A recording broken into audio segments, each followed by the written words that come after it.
runner-up for an 80s time travel movie is nothing to sneeze at. Bill and Ted's Excellent Adventure is a time travel comedy starring Keanu Reeves and Alex Winter playing lovable losers Bill and Ted.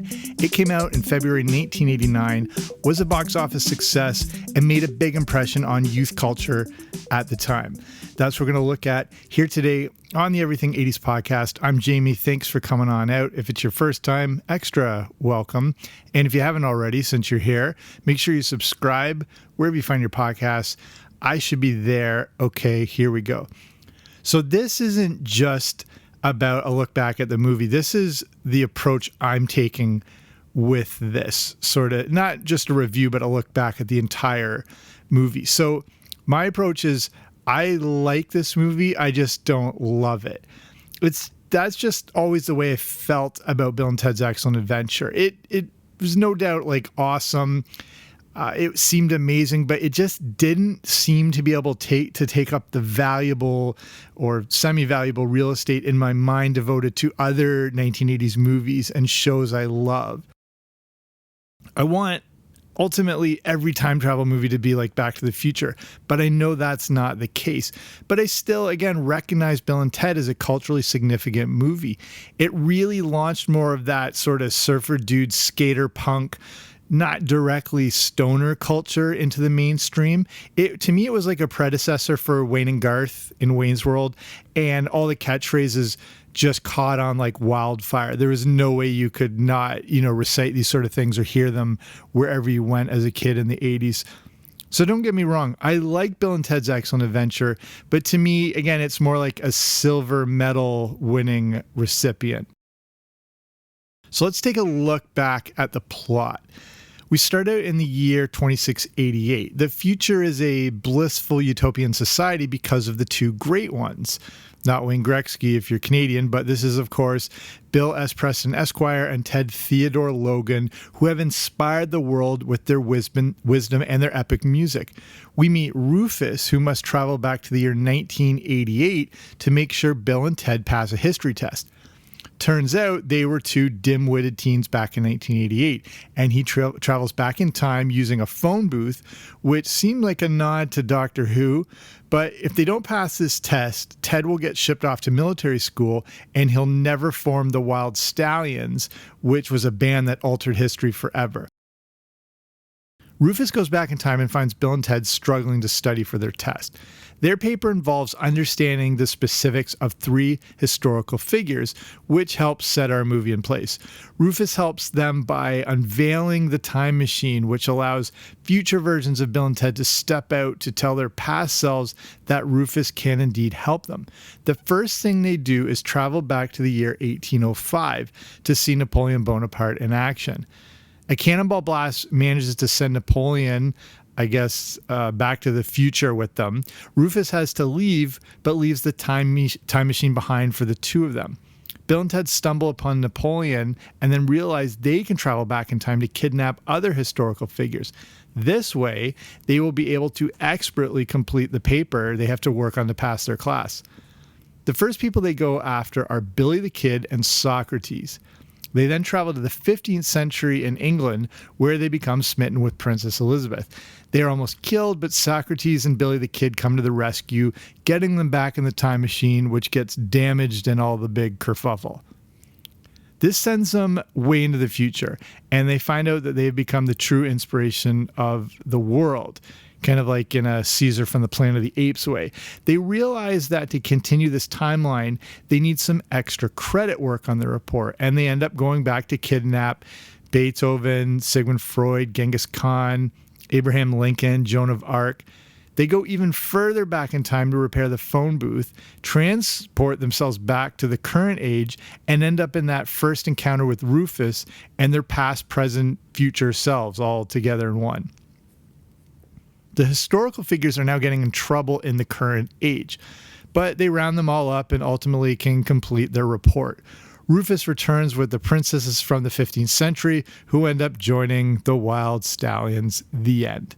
So what I found really interesting are the origins of Bill and Ted and this whole movie and the foundations of the movie and the two principal characters that almost were a trio. This whole thing started as a sketch. This goes back to 1983, where movie creators Ed Solomon and Chris Matheson were students at UCLA. Matheson's father may have been a big influence on the concept of Bill and Ted's Excellent Adventure, as he wrote episodes of The Twilight Zone. These are, some other kind of classic episodes that were usually time-based, but, sort of all science fiction. He also is the author of I Am Legend and What Dreams May Come.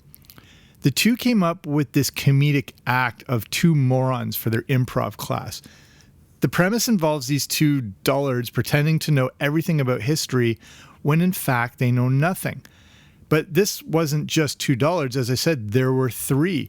A third character named Bob rounded out the original trio. Solomon and Matheson played Bill and Ted, but the guy that played Bob just wasn't into it as much as they were and ended up leaving the act. Ultimately, this would lead to the movie and how this whole thing got put together. The script was first written in 1987, but it was really focused on the specifics of their improv sketch.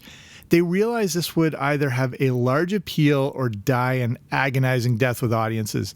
This made it hard to shop it around, and they eventually found a backer in the DEG group. One of the first big acquisitions for this movie that would completely change the tone of it was the casting of Keanu Reeves. Matheson and Solomon had based Bill and Ted around wimpier, kind of 14-year-old dirtbags, kind of picture like Beavis and Butthead-ish. But Keanu Reeves brought a coolness to the character that changed the direction to more of that Venice Beach, California surfer dude style. This is where I have to get Canadian and point out any actor that is connected to Canada. It's just this problem we have. So Keanu Reeves, even though he's playing this California surfer guy, was, actually born in Beirut, but was raised in Toronto. So back to the whole tone of the movie. Like the whole thing is completely changed. With Reeves cast as Ted, they now had this different approach for the duo, and that changed what they were looking for in the character of Bill. And this is when a lot of top actors for the time came through, including Pauly Shore, which could see work. It was thought that Biodome was originally going to be the third installment of Bill and Ted, but was abandoned and then adopted as a Pauly Shore project. Brendan Fraser was in the running, could definitely see him. Sean Penn, of course, could see him. River Phoenix, all people I think could have worked perfectly. Actually, I could see them playing either Bill or Ted. Like they had a good pool of people to choose from at the time. They went with Alex Winter.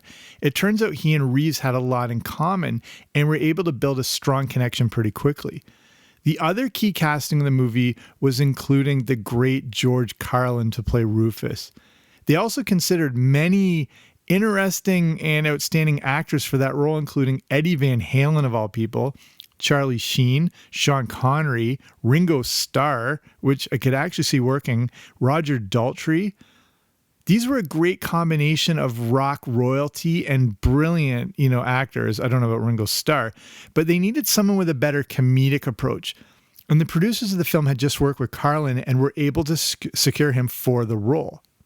So here's some interesting early iterations of the movie. Since this was a time travel movie, there was a lot of focus on what the time travel machine would look like. This was the same issue that faced Back to the Future. And if you've spent any time around this podcast, you've heard this probably before. In Back to the Future, they'd gone through various ideas of what the time machine would look like, including a refrigerator at one point to transport Doc and Marty through time. But then it was thought kids might start locking themselves in fridges. And then if you remember that infamous fridge episode from Punky Brewster, this was no way to go. With Back to the Future, they decided that if you want to go back in time, you had to be mobile. And they went with the idea of a car.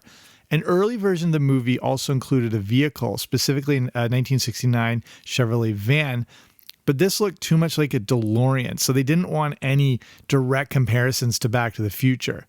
They ended up going with the phone booth, with the thinking that phone booths were everywhere, so this would make for an easily accessible portal. If you're under 30, you probably have to ask your parents what a phone booth is. One of the earlier versions of the movie would also include Nazi Germany. This version also existed with them driving the van, as the time machine was going to be, again, like I said, a mobile unit that would be able to let them go wherever they wanted in the land. And then one of these original plans involved them bringing Hitler back to the future. They then swapped this out for Napoleon, which was probably a good idea.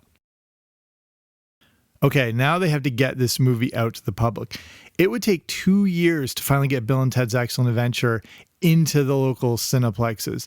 That DEG group I mentioned was ready to get the movie out there, but just before it was released, that group went bankrupt and was shut down. It's probably why you never heard of DEG group. So this movie was put into an indefinite hiatus. They were so desperate that they considered releasing Bill and Ted's Excellent Adventure as a cable TV movie, which, I mean, now today, of course, that's completely commonplace and, you know, not even including everything that's directly released to streaming services. But like back in these days, that would have been the absolute kiss of death. And that would have been them throwing the towel in. It's like going straight to video. We all know that's not great. Of course, we know, you know, the best entertainment we have now is the made for TV stuff, even though it's, you know, not directly always on your cable. But again, back then, this would have just sunk the thing completely. This wasn't made for TV. That's the problem. Despite its low budget, it was a genuine cinematic film. In 1989, Orion Pictures, who is also no longer with us, would jump in at the last minute to save the day, and they bought the movie. They had just released RoboCop, which was also a bit of a gamble. So they thought, why not? And they released Bill and Ted's Excellent Adventure. One issue is that, you know, it had been 2 years since the movie was filmed. It's just sitting in the can waiting. So the problem now is Keanu Reeves didn't look really like his character, especially the long surfer hair sort of look. So he would have to wear a very convincing wig while putting out new promotional materials to try to replicate the look from when they filmed. So let's look at the reception to Bill and Ted's Excellent Adventure. So again, with the whole premise of this episode being, I'm not totally enamored with this movie, but I recognize the significance of it. The response was really great. Again, I don't know how old you are, if you were kind of in the wheelhouse for when this came out, but it was huge. You know, critics didn't necessarily love it either, but that was not the intention of this type of movie. Bill, you know, kind of a Dumb and Dumber for its day. Bill and Ted's Excellent Adventure was more about capturing those classic tropes of things like Monty Python more than being a science fiction film that had comedy elements the way Back to the Future was. That makes it really tough to kind of advertise and promote something like this. You know, with Back to the Future coming out in 1985, it was, you know, a standout of the decade and, you know, set the standard for, you know, what a science fiction movie could be as far as, you know, the comedy elements and the time travel and all that sort of thing.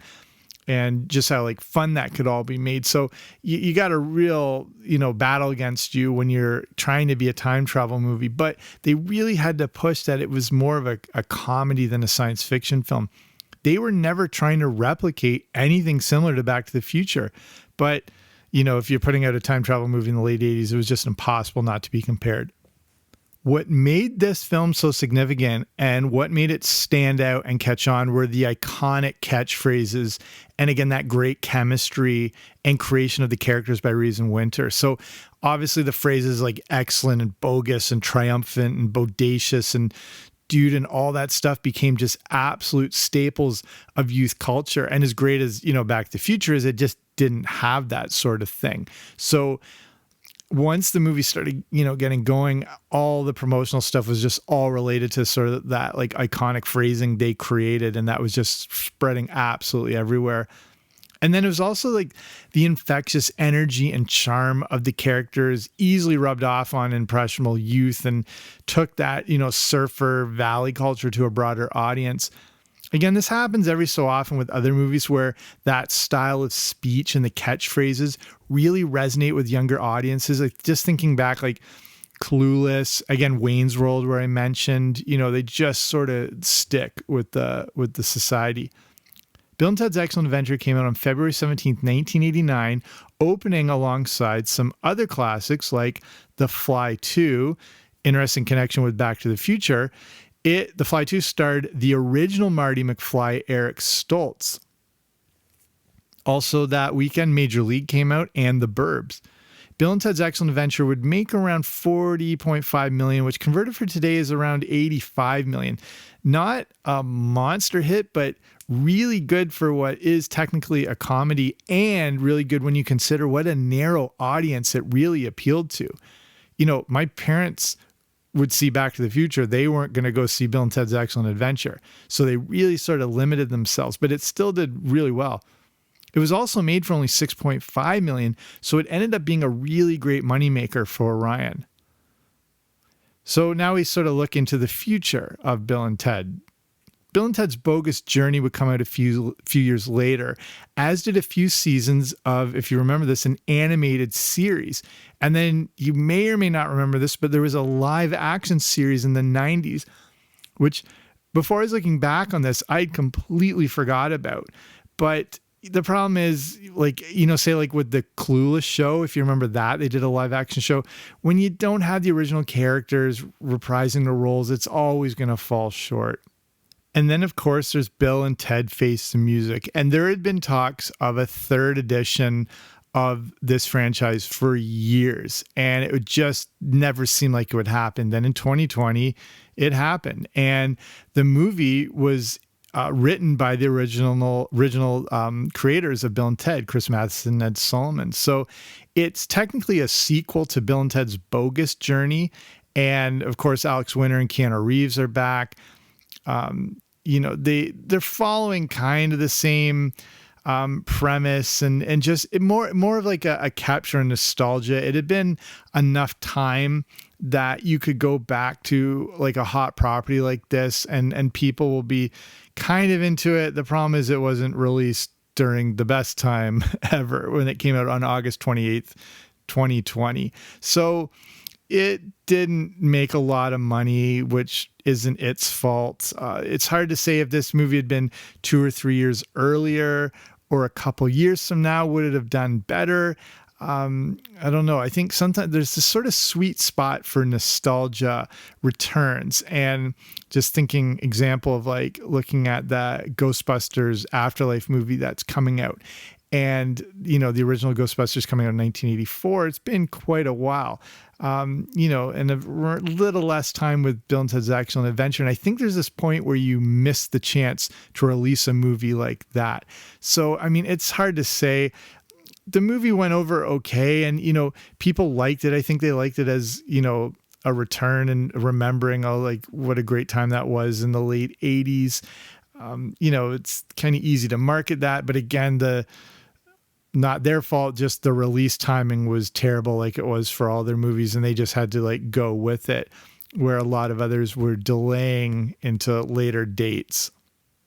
The thing is, like, a lot of critics actually liked the movie, and it had a lot of really good ratings and did really well on Rotten Tomatoes and places like that. So again, who knows if they had just, you know, released this at a different point, but, you know, what can you do? So I'll start winding it down here. And to me, like I said, Bill and Ted's Excellent Adventure is good, not amazing. And it's great in that it created a lot of pop culture significance and was able to infiltrate, for better or for worse, the speech of a generation of kids. The characters are still great. The performances are awesome. But for me, it's just not a go-to movie in my books.